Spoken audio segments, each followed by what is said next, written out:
Success is not a milestone. It's a never-ending race for perfection. Denver, the scent of my success.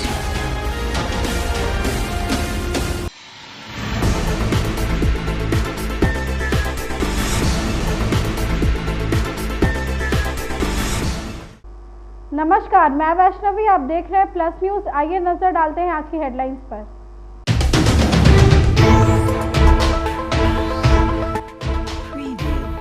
CM Nitish Kumar ने तेजस्वी यादव पर पलटवार किया।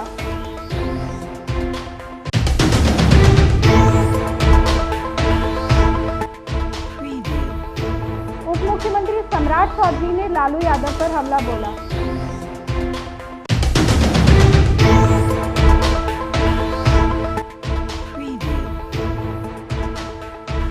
मीसा भारती ने भाजपा पर निशाना साधा।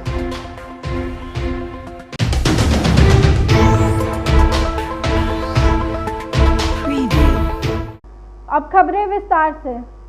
बिहार में लोकसभा चुनाव में नौकरी को लेकर राजद और जदयू आमने सामने है। तेजस्वी यादव लगातार 3 लाख शिक्षकों की नौकरी का क्रेडिट लेते हैं। इस पर मुख्यमंत्री नीतीश कुमार ने तेजस्वी यादव पर हमला बोला है। सीएम नीतीश ने कहा कि 2005 के पहले लोग बाहर निकलने से भी डरते थे। उन्होंने तेजस्वी यादव पर निशाना साधते हुए कहा कि तेजस्वी ने कुछ काम नहीं किया है, मेरे किए हुए काम का प्रचार किया है। उन्होंने कहा कि 2005 से 2020 के बीच 8 लाख लोगों को नौकरी मिली है। अगर आप ही लोग याद करिए, 5 के पहले माता पिता 15 साल कोई काम हुआ है? शाम में कोई घर से निकलता था डर के मारे? कहीं कोई सड़क था? आप याद करिए, अपने पुराने लोगों से पता करिए। अभी देखिए तो पटना या कहीं भी कैसा कैसा बिल्डिंग है, कितना एक एक चीज तैयार हो गया। तो ये सब काम तो हम लोग करवाए हैं, लेकिन झूठे कुछ बोलते रहेगा। लेकिन अब बात है कि अपना प्रचार प्रसार करता है। अरे हम तो अपना काम में लगे रहते हैं, हम प्रचार प्रसार वाले नहीं ना हैं, हम तो काम में लगे रहते हैं। अब बाकी कोई बिना काम किए हुए अपना प्रचार करते रहता है। छोड़िए वो सब क्या किया, सारा काम हम लोगों का किया हुआ। आप जानते हैं कि एक एक चीज तय करना किसका काम था। जब उस सबको लाए कुछ दिन के लिए आया था, उसके पहले न तय था सब्जी, और उसके बाद कितना ज्यादा हो रहा है लोगों की बात। लालू यादव की चुनावी मैदान में है, रोहिणी आचार्य और मीसा भारती। देख लीजिए, उस सबका कोई मतलब नहीं है। उसको जो मन में आवे जो करते रहे। कोई काम किया है, जब उतना दिन काम किया, किसी को काम किया।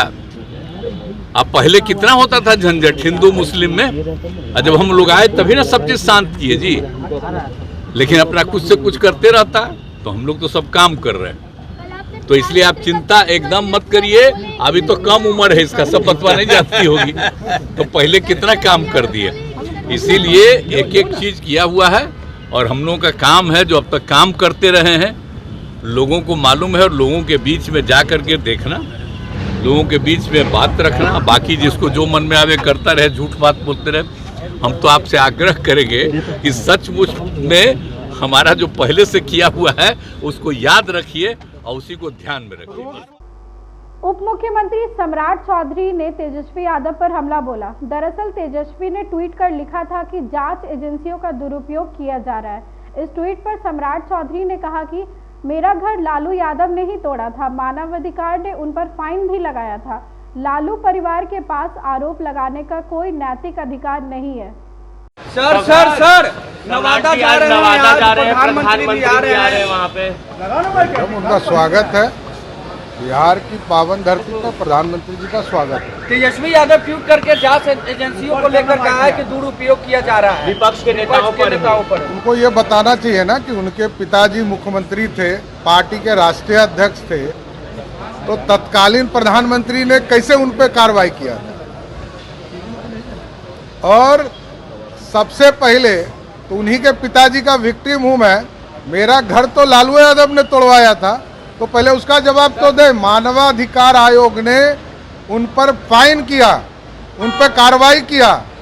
लालू यादव जी के परिवार को कोई नैतिक अधिकार वारंट भी निकला है सर लालू प्रसाद यादव जी के ऊपर। चलो हो गया।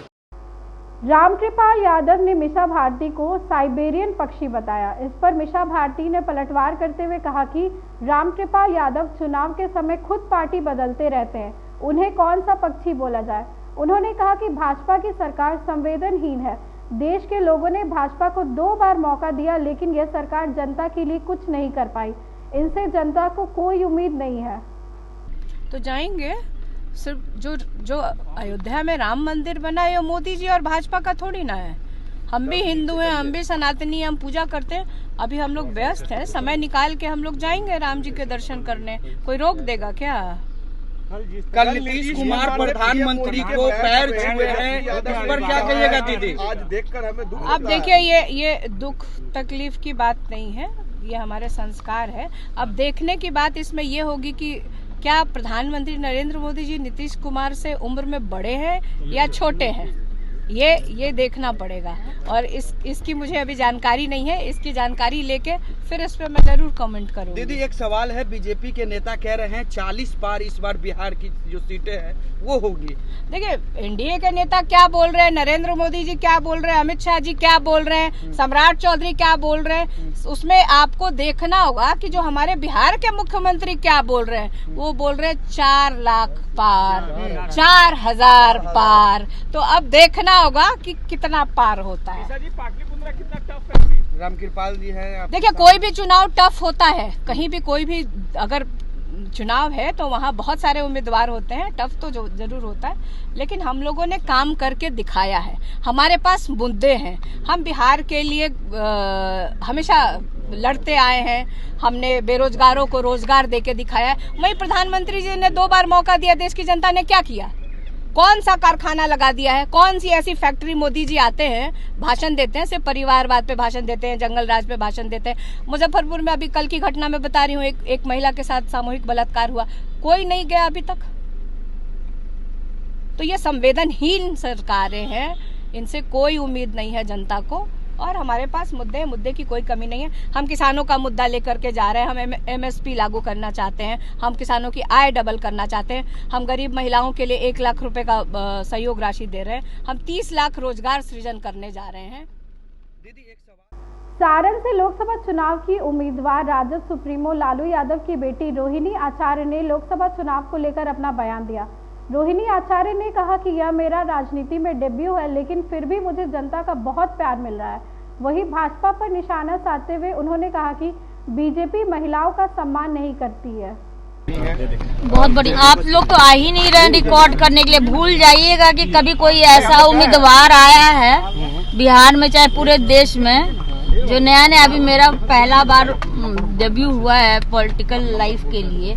इतना अपार प्रेम, सब कोई का आशीर्वाद मुझे मिल रहा है कि वो मुझे नहीं याद है कि मैंने कभी ऐसा देखा है। कोई मना नहीं किया था। अब हमारे घर में ही भगवान बसते हैं। हाँ, बचपन से ही हम लोग कोई भी काम करने से पहले भगवान का पूजा प्रार्थना करते हैं, माँ बाप का आशीर्वाद लेते हैं। और सिर्फ राम मंदिर नहीं, वो लोग तो बहन सीता को भी वो लोग मतलब कि गाली गलौज करवा रहे हैं। ऐसी तो पार्टी है। वो भगवान राम के क्या होंगे जब उनकी अर्धांगिनी सीता, हम लोग सीता माँ का पूजा करते हैं। सीता माँ का जननी है बिहार, वहाँ पे आकर के बहन बेटियों को गाली देते हैं, लज्जित करते हैं। और वैसे ही लोगों को अपने साथ बैठा के रखे हुए। इस बार बिहार की माताएं बहनें सब उनका जवाब। अच्छा रोहिणी जी, आप महिलाओं से मिल रही हैं, आपने अपने बस्तियों में जा रही हैं। आप आ रहे हैं आज? आइए, आप लोग आइए, बताइए, महिला लोग से पूछिएगा। बालिका गृह कांड का आज जिक्र किया आपने ट्वीट में सुबह तो मेरा राजनीति में पहले जो आप लोग पूछ रहे थे कि कब आना डिसाइड हो, तो मैंने बोला था कि मेरा उसी समय मन था, लेकिन मैं एक माँ हूँ, किसी की बीवी हूँ, तो मेरी कुछ पारिवारिक जिम्मेदारियाँ थी, बच्चे उस समय छोटे थे, मैं आ नहीं पाई। लेकिन राजनीति में मेरा एक और वही मकसद जो आज मैंने ट्वीट भी किया कि अब वैसा महापाप ना हो बिहार में, चाहे कहीं पे भी, मुजफ्फरपुर, उसके लिए मैं आवाज़ उठाऊंगी और सबका साथ दूंगी। भाजपा के राष्ट्रीय प्रवक्ता अजय आलोक ने तेजस्वी यादव पर भ्रष्टाचार का आरोप लगाया। आरोप लगाते हुए उन्होंने कहा कि तेजस्वी यादव बयान देते हैं कि उन पर लगाया गया भ्रष्टाचार का आरोप निराधार है, जबकि सच्चाई ये है कि उनके द्वारा और उनके पिता के द्वारा बिहार को पूरी तरह से लूट लिया गया है। उन्होंने कहा कि कांग्रेस और राजद सहित तमाम दल भ्रष्टाचारियों का एक सिंडिकेट बनाकर काम कर रहे हैं। प्रकाश नारायण से लेके कर्पूरी ठाकुर से लेके नीतीश कुमार जो खुद इंजीनियर हैं से लेके सुशील मोदी से लेके एक से एक विद्वान नेता देखे हैं। लेकिन हमारे लिए बहुत शर्म की बात है कि हमारा नेता प्रतिपक्ष 9वीं फेल है। मौका मिलने पे भी 10वीं 12वीं नहीं किया और बात करते हैं कि गारंटी हम देते हैं, रोजगार हम देंगे। बड़ा गारंटी है इनका, अद्भुत गारंटी है। ये ऐसे रोजगार देते हैं कि रोजगार के बदले में जमीन ही ले लेते हैं। जाइए रोजगार लेने, आपको जमीन मिल जाएगी। कुछ फैक्ट्स हैं मित्रों, मैं रखना चाहता हूं कि 29 साल की उम्र में इसी तेजस्वी यादव ने 5 मकान, 47 जमीन सहित कुल 52 संपत्ति के मालिक बन गए 29 साल की उम्र में। 3 साल की उम्र में जब चलना भी नहीं आया था तो इनके नाम से पिताजी और माताजी जमीन रजिस्ट्री करवा देते थे। इन्हीं के पार्टी के कांति सिंह, इन्हीं के पार्टी के चौधरी, तमाम लोगों की जमीनें और मकान ये ले चुके हैं। कहां से आया इतनी संपत्ति? ईडी ने जो इनकी संपत्ति जब्त की थी उसकी लिस्ट ये है, property details of Tejashwi Yadav. अब ये भी गलत है, ऑफिशियल रिकॉर्ड में है ये, और उसके बाद ये आदमी कहता है कि मुझे फंसाया जा रहा है। आप लोग के पास कितनी जगह देखिए तो जरा, 10 कट्ठा 17 धूर फुलवारिया गोपालगंज, उसके बाद 16 कट्ठा, उसके बाद फुलवारी शरीफ में 8 कट्ठा, 1 बीघा फुलवारी शरीफ, 1 बीघा पटना फुलवारी शरीफ, इतनी जमीन है। और तेजस्वी यादव नहीं, तरुण यादव, तेजस्वी यादव, तेज प्रताप यादव, मतलब पूरा का पूरा खानदान चोरी के आकंठ में डूबा हुआ है और गारंटी देता है यहां पे नौकरी और रोजगार की। कौन सा रोजगार आपने दिया है? अरे आपने तो मंगरू यादव तक को नहीं छोड़ा। मंगरू को जमीन दी रेलवे में आपके पिताजी ने, तो उससे भी जमीन ले ली। आज भी मंगरू कहता है कि हमारी जमीन दे दो। बिहार को मजाक का विषय बना दिया है इस लालू परिवार ने पिछले 30 वर्षों से। आज जब हम बात करते हैं, प्रधानमंत्री बात करते हैं गारंटी की, तो उसमें एक आदमी उठ के आता कहता है गारंटी नहीं, हमारा चाइनीज माल है। प्रधानमंत्री, शर्म नहीं आती है? चाइना के साथ इनके इंडी गठबंधन के चोर जब गलवान में लड़ाई चल रही थी तो चाइनीज एम्बेसडर के साथ राहुल गांधी डिनर कर रहे थे। और चाइनीज माल हो गए प्रधानमंत्री। घुस के चाइनीज को मारा हमने, हमारे 20 जवानों की शहादत हुई, उनके 50 जवानों की शहादत हुई, और ये मजाक उड़ाते हैं। इसी इंडी गठबंधन के राष्ट्रीय अध्यक्ष कांग्रेस के खड़गे कहते हैं कि 370 का क्या मतलब है राजस्थान में बोलने का। आप मुझे बताइए मीडिया के दोस्तों, बिहार के कम से कम 100 से ज्यादा जवान, हमारे अपने जवान शहीद हो चुके हैं उसी 370 के कारण कश्मीर की धरती पर। तो बिहार के लोगों का 370 से मतलब नहीं है। भाजपा प्रवक्ता प्रभाकर मिश्रा ने बिहार में विकास को लेकर अपना बयान दिया। उन्होंने कहा कि नीतीश कुमार के शासनकाल में बिहार में सकारात्मक बदलाव हुए हैं। 2005 में एनडीए की सरकार बनने के बाद एक नए युग की शुरुआत हुई है। बिहार में 2005 से 2020 के बीच 8 लाख लोगों को नौकरी मिली है। एक कहावत है, प्रत्यक्ष को प्रमाण क्या, अर्थात जो सामने दिख रहा है उसके लिए प्रमाण की जरूरत नहीं होती। मुख्यमंत्री नीतीश कुमार के नेतृत्व वाली एनडीए के शासनकाल में बिहार में हुए सकारात्मक बदलाव को समझने के लिए 2005 के पहले के बिहार को याद करना होगा।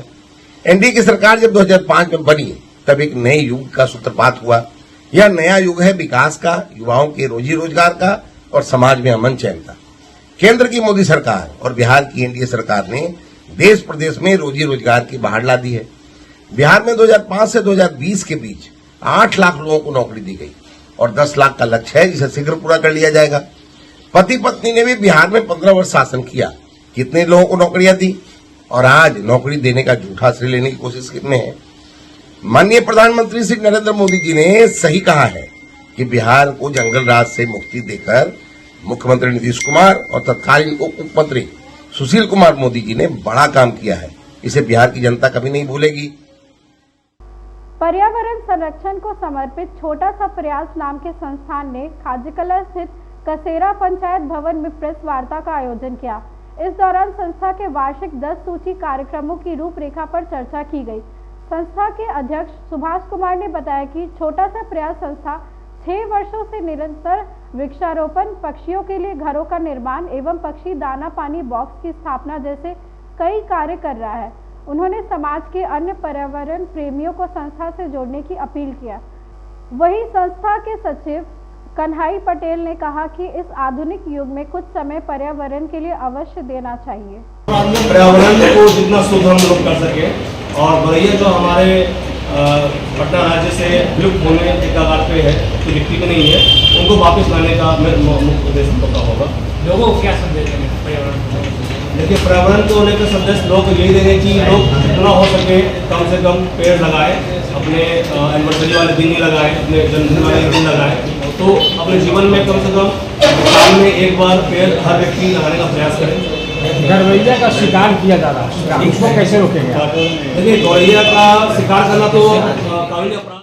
बिहार बीजेपी प्रदेश कार्यालय के बाहर आईसीटी इंस्ट्रक्टरों ने धरना प्रदर्शन किया। दरअसल इन सभी की सेवाएं चली गई हैं, जिसके बाद आक्रोशित इंस्ट्रक्टरों ने नारेबाजी कर आक्रोश दिखाया। हालांकि कोतवाली थाना की पुलिस ने मौके पर पहुंचकर सभी को वहां से हटा दिया।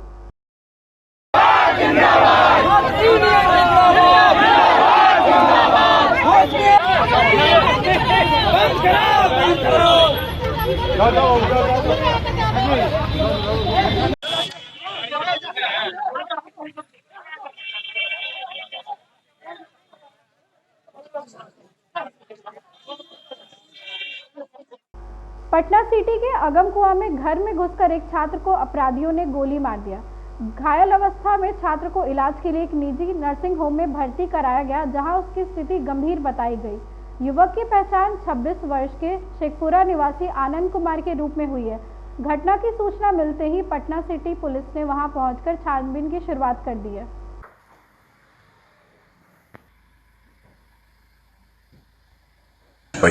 आज शाम को करीब 7:30 बजे के आसपास एक सूचना प्राप्त हुई थी। एक व्यक्ति को इधर आगमकुआ थाना अंतर्गत भागवत नगर में गोली लग गई है। पुलिस तुरंत घटनास्थल पर पहुंचकर घायल व्यक्ति को हॉस्पिटल में अभी एडमिट किए हैं। कंडीशन थोड़ा क्रिटिकल बता रहा है। अभी के प्राथमिक इन्फॉर्मेशन के अनुसार ये जो एक रोशन कुमार करके एक व्यक्ति इधर रेंट में रहते हैं इस एरिया में, उसका एक रिलेटिव आनंद कुमार जिसको गोली अभी लगी है, वो 10 दिन से इधर आके उसके साथ रह रहा है। और शाम को 2-3 लड़के आए और दरवाज़ा खटखटा है और जब खोले थे उसको पिस्टल फायर किया था। अभी तक इतना ही इन्फॉर्मेशन है, अभी जांच चल रहा है। कितनी गोली मारी गई सर, क्या कारण अभी तक पता नहीं चल रहा है। उसके अभी जो इधर रेंट पे जो रहते हैं सभी लोगों से भी पूछताछ करेंगे और बाकी टेक्निकल इन्वेस्टिगेशन वगैरह करके उसके बाद ही इसका कारण। कितनी गोली मारने की सूचना मिली है? अभी एक की हमको जानकारी मिली है, बाकी वो हॉस्पिटल में जाके बाकी डिटेल्स ले लेते। भागलपुर नगर निगम में शॉर्ट सर्किट की वजह से भयानक आग लग गई। देखते ही देखते आग की लपटें इतनी तेज हो गई कि नगर निगम की गाड़ियां एक एक कर जलने लगी। काफी मशक्कत के बाद अग्निशमन विभाग की टीम ने आग पर काबू पाया।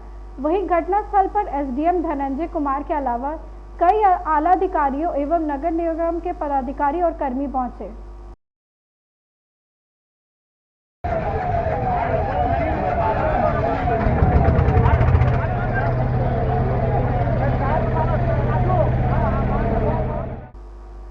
लोकसभा चुनाव को लेकर दूसरे चरण का नामांकन चल रहा है। इसी दौरान एक निर्दलीय प्रत्याशी रूपम देवी का नामांकन करवाया। हालांकि किसी वजह से उनका नामांकन रद्द कर दिया गया। इसके बाद वह जिलाधिकारी के ऑफिस के बाहर धरने पर बैठ गई। उन्होंने सवाल किया कि अगर उनके नामांकन पत्र में कोई गलती थी तो डीएम ने उसे स्वीकार ही क्यों किया। मेरे पेपर में अगर गलती था तो डीएम साहब लिए ही क्यों? सबसे पहला सवाल मेरा ये रहेगा डीएम साहब से। और दूसरा सवाल, अगर आप आज हमको फ़ोन करके बुलाए तो मेरे पेपर में अगर गलती हुआ तो आप उस दिन हमको क्यों नहीं फ़ोन करके बुलाए? 2 दिन मेरे पास टाइम था दूसरा पेपर जमा करने का, फिर भी हमको नहीं बुलाया गया। 8 लोगों का मैडम 8 लोगों में से मैं एक महिला हूँ। महिला को क्यों रिजेक्ट किया गया, ये मैं सवाल करना चाहती हूँ, पूछना चाहती हूँ डीएम साहब से कि हमको क्यों रिजेक्ट किया है। क्या कारण लगा? हम अनपढ़ गवार है तो हमको आप पढ़ाने के लिए ना आप आए हैं। क्या गया है? क्या चीज का बोल रहा है? पेपर आपका गलत है। कौन मामला है, क्या है? क्या मामला? क्या मामला है? यहाँ पे हम मांगने आए हैं, लिखित में हमको दीजिए। आप हैं कौन? रूपम देवी, लोकसभा प्रत्याशी हूँ भागलपुर जिला की। तो क्या दिक्कत होगी आपको? दिक्कत है मुझे कुछ नहीं बताया जा रहा है कि क्या खराबी हो गया, क्यों हमको रिजेक्ट किया गया, ये मैं जानना चाहती हूँ।